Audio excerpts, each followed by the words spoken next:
I hope you're well rested because we are back from the international football trenches, ladies and gentlemen. Yo people, welcome back to the YouTube channel. You already know what time it is. It's time for another video. Big up your damn selves in the building. Make sure you smash up the lights every single damn time and subscribe if you are new. Road to 100k continues. Big up your damn selves in the building every single time. Now listen, we are here to discuss and to celebrate. Round of applause, ladies and gentlemen. Lavia and Reece James are back. Yes, they're fit, healthy, growing lads. It's an absolute pleasure. It's honestly an absolute blessing in disguise because we have got some very, very tough fixtures coming up and we needed these two. Now, let's not get ahead of ourselves. I'm sure they're not going to start games. They're probably going to be integrated very slowly, incrementally build up those minutes. I am more than patient, more than you can believe for that period of time because it's just good to have them healthy. Our injury record has been spotless, has been absolutely perfect apart from these two players. So if we can keep these two players fit, on top of all the good work we're doing right now in terms of managing, rotating those other injury-prone players like Nkuku, Neto, then we will be in a fantastic position as a team, as a squad, when we're facing these battles, where defensively, we will need to tighten up the ship. We've been playing favourable fixtures so far. We will have to tighten up the ship, tighten up the defence in these fixtures coming up. And these two players, I'm going to speak about in a tactical video later on in the video, how much they will help us in terms of tightening that defense. But before we get into that, Paul Winstanley and Lawrence Stewart have spoken and are speaking, so we must speak on it. Let's see. Lawrence Stewart, he said, this is a club that needs to be in the Champions League. It's a club that needs to be competing to win trophies consistently. And we want to do that with a certain way of playing football as well. So that's absolutely the ambition. Fair enough. Nothing to disagree with there. Going back to the plan, we made some really clear decisions on the way of playing, the football style, the identity we want to have, and I think that's been shown in the coaching hires. Well, Maresca, I'd say. Not the previous one, but we'll take the blame on that, me included. Enzo was somebody we admired and we are keen to bring here. We were really excited by the way he works, aligned with the club and the playing squad, how it's set up to move forwards, and we absolutely see him here for the long term. That's definitely how we see it. It's good to hear because I think everybody's pretty happy with the manager so far and the way he's kind of bedded himself into the club.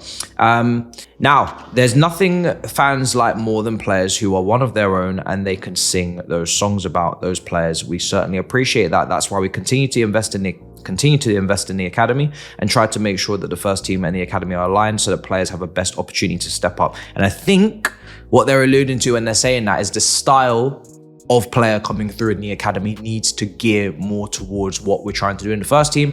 And you can kind of see that with Manchester City in their Lavias, in their Phil Fodens, in their Cole Palmers, in their McAtees, in their Rico Lewises. Their players align really well with their first team in terms of the style of play and the way they wish to play the game. Is that the same case here at Cobham? Seems like they don't really think so in some cases and instances, which takes us on to the next quote. We had a significant offer for one of our academy products this summer that we absolutely chose not to take. There's a misconception out there. It's not just about PSR, but partly. It's contractual statuses, it's circumstances. On academy players' sales, Lawrence Stewart says, every decision is a performance-based decision, which people have opinions on because that's football, and absolutely with the homegrown players, it's always more emotional. I think, listen, with me, I have been very calm in saying that not every Cobham player has to make it here. I'm really not trying to force feed every single Cobham player into the starting 11, regardless of style, because that doesn't make any sense, right? Conor Gallagher. Calm for him to be sold. I said it. Even though he was probably our third best player last season behind Gusto and Cole Palmer, from a performance-based standpoint, it looks weird to many fans if you sell him because he was better than the large majority of the squad last season. However, stylistically, I understand it. Maatsen, again, when you signed Renato Vega and you've added more physicality and height into the team, I understand it, right? Even though there was PSR involved.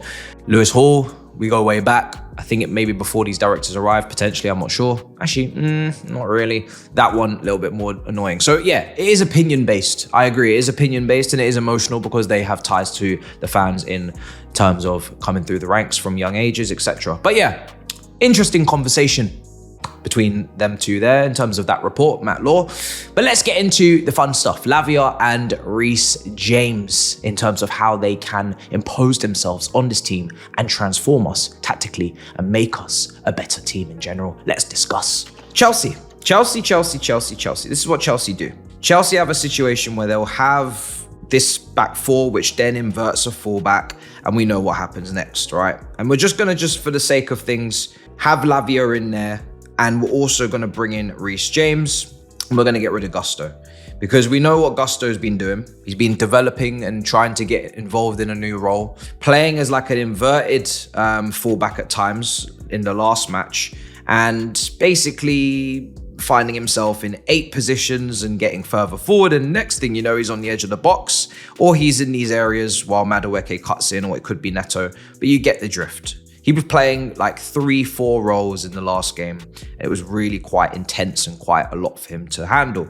Now, what I like about Reece James coming in here is not only defensively does he make more sense in a back three when you're lining up like this.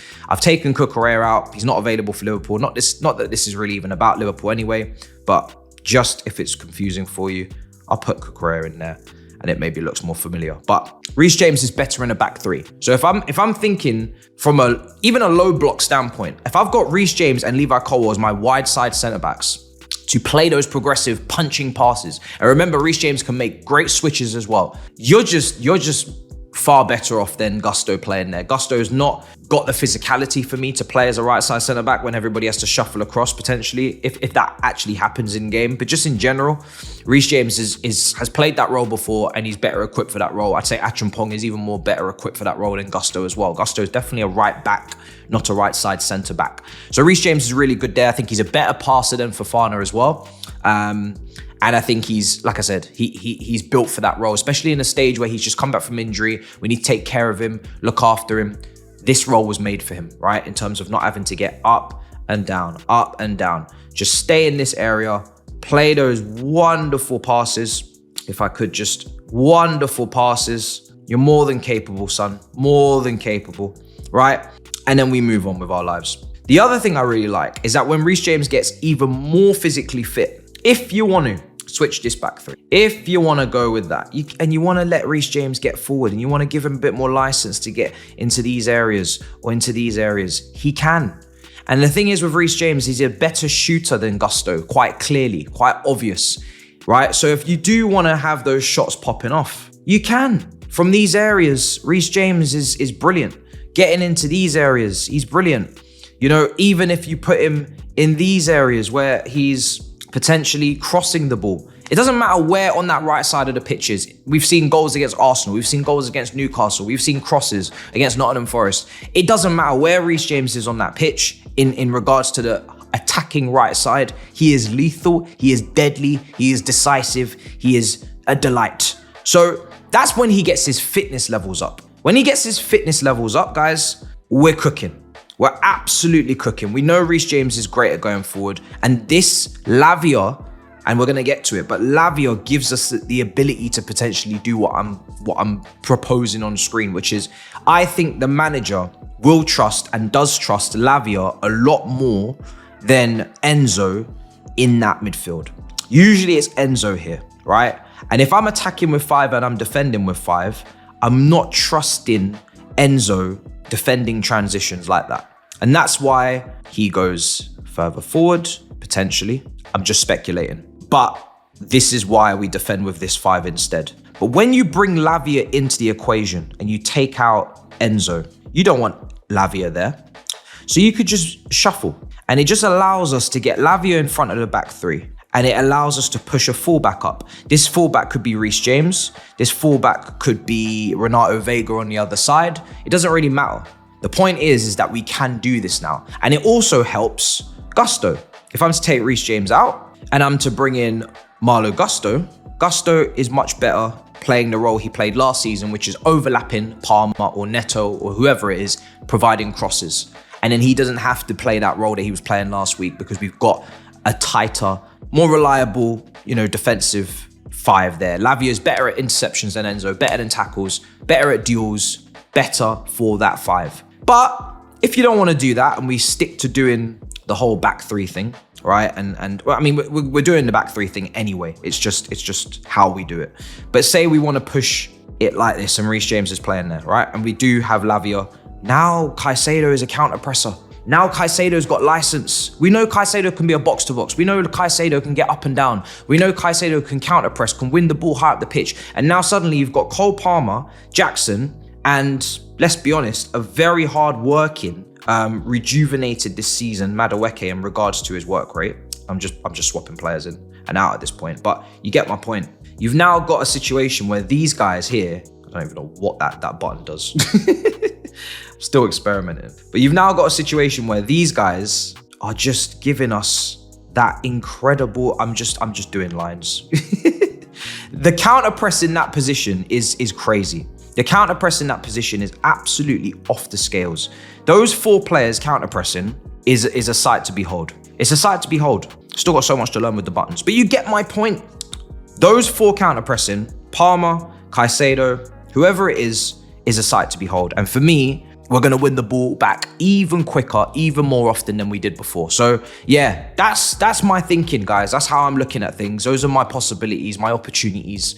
And you let me know how you feel about those options. Let's just bring this off screen now. But you guys let me know how you feel about those options. You let me know how you feel about those possibilities. But I just feel like these 2 are game changers. Defensively, I think we're looking more secure. And I think going forward, we're counter-pressing potentially even better, or we're getting a Reece James shooter, driller, who knows how to find the back of the net, or at least put great low crosses in for Jackson, great cutbacks as well. We're just exercising our muscles. We're just going through the gears. So you guys let me know in the comments down below. Make sure you smash up the likes, make sure you subscribe, and I'll see you guys next time. In a bit, people. Peace.